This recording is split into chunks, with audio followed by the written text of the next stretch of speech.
Party बनाती है। Party के जो कार्यकर्ता नेता हैं उनके दम पर हम लोग जनता तक पहुँचते हैं, सरकार निर्माण होता है। सरकार समझे मिलकर काम कर रही है तभी तो जनता विश्वास कर रही है। और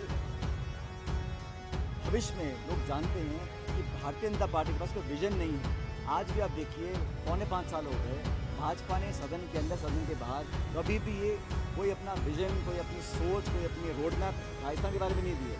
वो आलोचना करना, आरोप लगाना, छोटा मोटा हंगामा करने की कोशिश की है, लेकिन एक व्यापक राजस्थान के 8 करोड़ लोगों के भविष्य के लिए उनकी क्या सोच है, वो क्या करना चाहते हैं, इसे बिल्कुल गौण है। वो सिर्फ विवादित मुद्दों को, मंदिर, मस्जिद, हिंदू, मुसलमान, भाषा, इन पर चर्चा करके लोगों का ध्यान डाइवर्ट कर रहे हैं। बाकी प्रदेश में भविष्य के लिए वो क्या ऑफर कर रहे हैं, इस पर बिल्कुल चुप्पी साधी हुई है।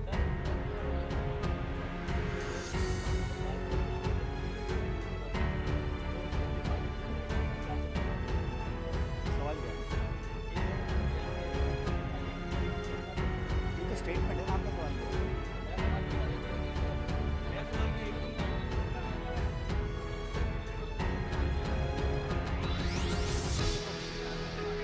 ऐसा नहीं है, देखो चुनाव का समय है, कुछ लोग पार्टी छोड़ेंगे, कुछ ज्वाइन भी करेंगे, ये व्यक्ति का निर्णय होता है। सही है गलत निर्णय जनता तय करेगी, मैं इस पर बोलना नहीं चाहता हूँ। लेकिन कांग्रेस पार्टी पहले से ज़्यादा मजबूत है, कांग्रेस पार्टी कार्यकर्ताओं को साथ रही है और कहीं छोटा मोटा अगर अपने आप को कोर्स करेक्शन करना भी है उसका लगातार कर रहे हैं। राहुल जी व्यक्तिगत रूप से राजस्थान पर पूरा ध्यान केंद्रित है उनका, उनके दोबारा दौरे यहाँ पर चालू हुए, तो पार्टी मजबूत है, जितनी की स्थिति है। देखिए इंडिया अलायंस हमारा राष्ट्रीय गठबंधन है, लेकिन राजस्थान में हमेशा चुनाव दोनों पार्टी के बीच में होता है, भाजपा और कांग्रेस। मैं मानता हूँ कांग्रेस मजबूत इतनी है कि अपने नंबर पूर्ण बहुमत की सरकार बना सकती है। ऐसा नहीं, हमारी मीटिंग लगातार हो रही है और ये बात सच है कि जो टिकट आवंटन इस बार होगा वो शुद्ध रूप से मेरिट पर है और मेरिट पर होना भी चाहिए। ये तेरा मेरा करके कभी कभी विवाद पैदा होता है, उसको खत्म कर जो लोग धरातल पर हैं, जो जीतने की संभावना रखते हैं, उस आधार पर टिकट डिस्ट्रीब्यूशन कांग्रेस पार्टी करेगी। और मुझे लगता है कि बहुत जल्द इस पर हम अंतिम निर्णय पार्टी लेगी। एआईसीसी और पीसीसी लगातार चर्चाएं हो रही हैं, हमारे पर्यवेक्षक लगातार गाँव में, ढाणियों में, कस्बों में जाके कांग्रेस कार्यकर्ताओं का फीडबैक ले रहे हैं। और सबसे बड़ी पूंजी हमारे कार्यकर्ता हैं। मैं बार बार इस बात को बोलता हूँ कि कार्यकर्ता अगर हमारे मजबूत रहेंगे तो हमें जीतने में कोई दिक्कत नहीं है। क्राइटेरिया ये है कि हमें चुनाव जीतना है। क्राइटेरिया ये है कि जो उम्मीदवार जिताऊ है उसको पार्टी सिंबल दी, वो जीत कर आएगा, और जिसको नहीं मिलेगा वो उस उम्मीदवार का सपोर्ट करेगा। युवा एक सबसे बड़ा मुद्दा है, क्योंकि आपकी जो तो आप टिकट का जब फाइनल लिस्ट आके देखिएगा कि जितने लोगों को हमने पिछली बार मौका दिया होगा उससे ज़्यादा हम लोग देंगे। लेकिन विनेबिलिटी क्राइटेरिया है, नौजवान हैं, हमारे SC, ST, OBC, दलित, माइनॉरिटी, सब लोगों को हम प्राथमिकता देंगे, लेकिन विनेबिलिटी को हम इग्नोर नहीं कर सकते। इसलिए बहुत गहन रूप से चर्चा हो रही है, अध्ययन हो रहा है, फीडबैक लिया जा रहा है अलग अलग सोर्सेज से। और कांग्रेस का जो आलाकमान है बहुत गंभीर है, कैसे हम जिताऊ उम्मीदवार को टिकट देना पड़ेगा।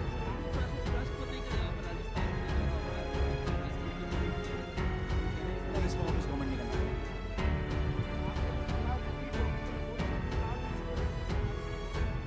कार्यकर्ताओं को ताकत रखना है। कांग्रेस का कार्यकर्ता आज उत्साहित है, जानता है कि भविष्य हमारा है, नौजवानों के दम पर, किसानों के दम पर, और जो अभिलाषा कार्यकर्ताओं के मन में है उसको पूरा होते हुए देख वो तब संभव होगा जब हम सरकार दोबारा बनाएंगे। और यहाँ चुनाव जीतने के बाद 2024 का लोकसभा चुनाव होगा, वहाँ पर हम बहुमत लेकर एनडीए आ रहे हैं, उनका स्वागत है। लेकिन जनता समझ रही है कि उनके आने का, दौरे लगाने का बार बार करने का उद्देश्य क्या है। अगर राजस्थान के 8 करोड़ लोगों की भलाई की बात होती तो मैं समझता हूँ जो पिछले 5 साल का कार्यकाल निकला है केंद्र सरकार का, उसमें सारे सांसद बीजेपी के थे 25 के 25, और राजस्थान की जो विशेष मांगे थी उनको पूरा करने की चेष्टा भी नहीं करी गई। और अब पिछले 6-8 महीने में लगातार दौरे कर रहे हैं और सब जानते हैं कि दौरे राजनीतिक ज़्यादा हैं और प्रशासनिक कम हैं। लेकिन जो डिमांड्स हमारे स्टेट्स की थी, जो केंद्र सरकार चाहती कर सकती थी, चाहे वो ARCP की हो, चाहे रेल की योजनाओं की हमारी डिमांड्स थी, चाहे जो राजस्थान सरकार का, राजस्थान के लोगों का जो हिस्सा था उसमें भी विलम्ब काफ़ी हो रहा है। तो उस प्रकार की योजना नहीं है, वो तो सिर्फ प्रचार के लिए यहाँ पर आ रहे हैं। और संभवतः वो प्रचार इसलिए ज़्यादा करना पड़ रहा है क्योंकि जो प्रदेश के जो नेता हैं भाजपा के, उनसे पार पड़ने वाली है नहीं, तो पूरी कोशिश वो दिल्ली के नेताओं से करवा रहे हैं। लेकिन बहुत ज़्यादा फर्क पड़ेगा नहीं। मैं समझता हूँ कि राजस्थान के अंदर दोबारा हम लोग सरकार बना पाएंगे और जो बाकी राज्य हैं मध्य प्रदेश है, छत्तीसगढ़ है, तेलंगाना है, वहाँ पर भी कांग्रेस पार्टी का बहुत अच्छा परफॉर्मेंस है। जो फीडबैक हमें मिल रहा है उसके आधार पर मुझे लगता है कि हम लोग जो ट्रेंड रहा है 3 दशक का उसको बदल कर सरकार दोबारा राजस्थान में बनाएंगे।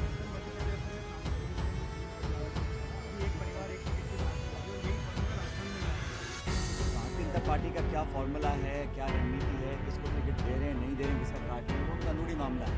लेकिन मैं इतना जानता हूँ कि जो स्टेटमेंट्स मध्य प्रदेश के नेताओं के आए हैं टिकट मिलने के बाद, वो बहुत उत्साहित नहीं थे और सब कतरा रहे हैं कि हमको कहाँ चुनाव लड़ाने के लिए भेज रहे हैं। स्थिति धरातल पर बहुत मजबूत है और पिछले कुछ हफ्तों में जो लगातार मूवमेंट हुआ है खड़गे जी का, राहुल जी का, प्रियंका जी का, हम सब लोग फील्ड में रहे हैं, तो नौजवान, किसान वर्ग, ग्रामीण क्षेत्र में सब लोग मध्यम वर्ग समझ रहे हैं कि भाजपा की नीतियों से उनको वो आहत हुए हैं।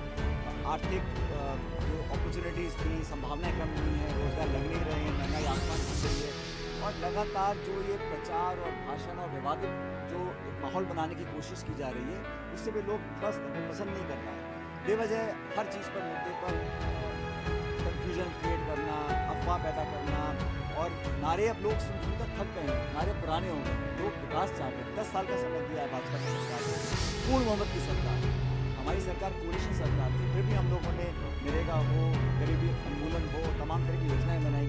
केंद्र सरकार उस प्रकार का काम करने में असहाय रही है और अब जनता थक चुकी है और इसका जो शुरुआत होगी एनडीए और बीजेपी के पतन की शुरुआत राजस्थान से होगी, मध्य प्रदेश से होगी, छत्तीसगढ़ से होगी।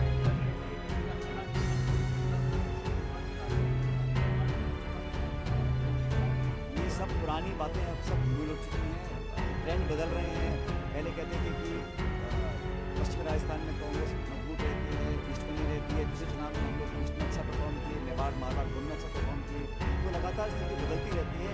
अब अनेक परिस्थितियाँ बदल रही हैं, लेकिन पब्लिक का जो मूड है वो देश भर में, हमारा अलायंस जो इंडिया अलायंस हुआ है उससे भी एक सकारात्मक चेंज लोगों के थॉट प्रोसेस में आया है। लोग समझ रहे हैं कौन मुद्दों की बात कर रहे हैं। राहुल गांधी जी ने जो बात कही है, जो यात्रा निकाली भारत जोड़ो यात्रा, जो हम लोग जीते हैं हिमाचल प्रदेश में, कर्नाटक में, उससे एक बहुत सकारात्मक वातावरण पैदा हुआ है। उसका लाभ निश्चित रूप से हम लोगों को राजस्थान में टिकटों को लेकर के सच दिखाते हैं और सच को देखने के लिए हमारे चैनल को लाइक करें, सब्सक्राइब करें और बेल आइकन दबाना बिल्कुल ना भूलें।